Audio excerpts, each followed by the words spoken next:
amen one more time. Amen. Now let's say amen like we happy to be in God's house one more time. Amen. Amen. Blessing to be with you all this day. Early part of the text has already been read, but we'll pick up with Exodus chapter 1, beginning with verse 7. Exodus chapter 1, beginning with verse 7. When you have it, let's stand together in reverence for the reading of the word of our God.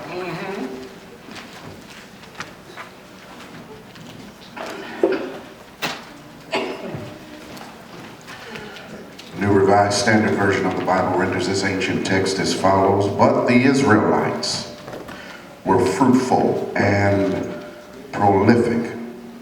They multiplied and grew exceedingly strong, so that the land was filled with them. Now a new king arose over Egypt who did not know Joseph.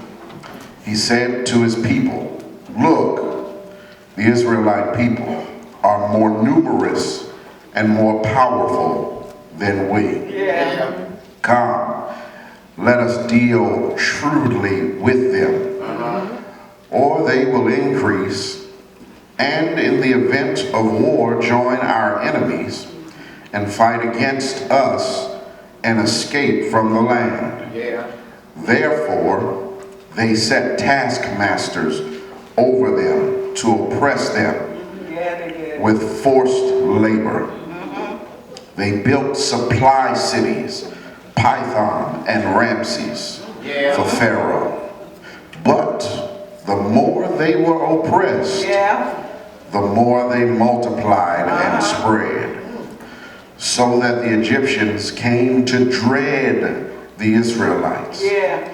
The Egyptians became ruthless in imposing tasks on the Israelites and made their lives bitter with hard service in mortar and brick and in every kind of field of labor. They were ruthless in all the tasks they imposed on them. Turn around, shake your neighbor's hand and say, "Neighbor, I don't know about you, but God made us strong." Tell your other neighbor, don't sleep. God has a word for us.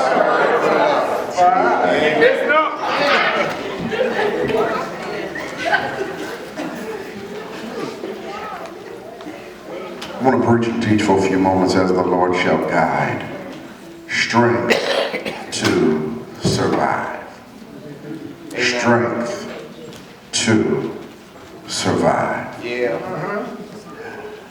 My dear brothers and sisters, as we embark upon the dissection of this text, we understand that if we look down the history of our own lives, we can find moments where we felt weak. But even in the midst of our own weakness, God has made us strong. We felt like we were not able to handle anything that was going on. We felt as though we were not strong enough to survive anything. We felt as though there were some things that were placed on our plate in our laps and dropped straight in the middle of our living room that we were not prepared or able to handle. But I've stopped by Good Tidings this afternoon to encourage each and every one of us under the sound of my voice that God has made us strong and has given us the strength to survive. God says you've got the strength to survive that diagnosis.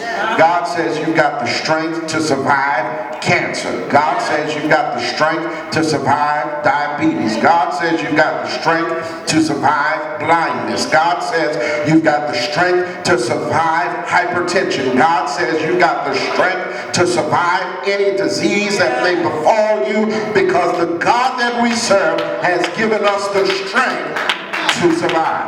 God says you can survive the divorce, you can survive the relationship, you can survive being by yourself, you can survive everything that you've experienced in life, you can survive the ups, you can survive the downs, you can survive everything that has been laid on your plate, because God has given you the strength to survive. We come from a people, a long line of people who were stronger than they thought or knew they were. We know that they were strong because they endured the Middle Passage and were able to survive on slave ships as they were snatched from the coast of West Africa and brought to these yet to be United States of America. For over 400 years they've existed in chattel slavery, and we're still here.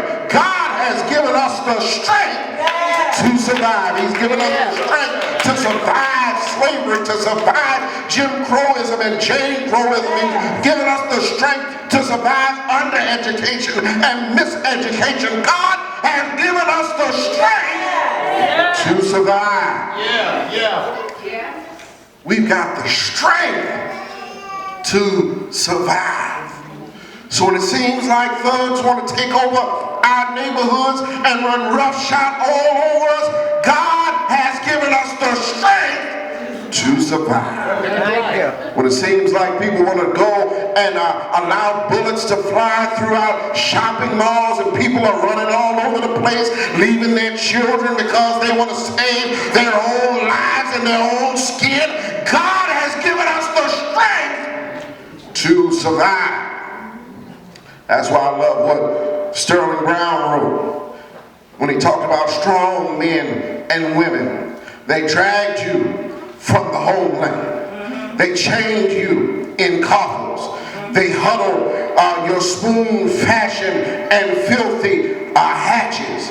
They sold you to give a few gentlemen ease. They broke you like oxen. They scourged you and they branded you. They made you your women breeders, and they swelled your numbers with children that were illegitimate. They taught you the religion that they disgraced and disregarded, but you kept on singing. Keep an inching along, look like a 4-inch worm, keep inching along. You sang by and by. I'm going to lay down this burden and this heavy load and walk together. Children, don't you get weary. There's a great camp meeting in the sky. Even though they continue to do all types of things to us, we kept on singing, we kept on marching, we kept on walking, because God has given us the strength to survive. And in the midst of it all, we know that God is able to do anything but fail. If you're stronger than you thought you were, say, I am strong. I'm strong because they thought I wasn't going to make it this far. I'm strong because they meant everything for evil and they thought it was going to take me out. We're strong because we know that God is able to do anything but fail. So even though our ancestors were dragged from their homeland, deposited here, we are still strong because we've got strength in our DNA and in our blood that's stronger than anybody could imagine. We're stronger and we can survive this. We can survive these last couple of years of this administration because we're stronger than he believes. We can survive any racial tension that will continue to amass because we are stronger than anybody knows. We can survive our own individual plight, but we can do it because we're stronger than we believe.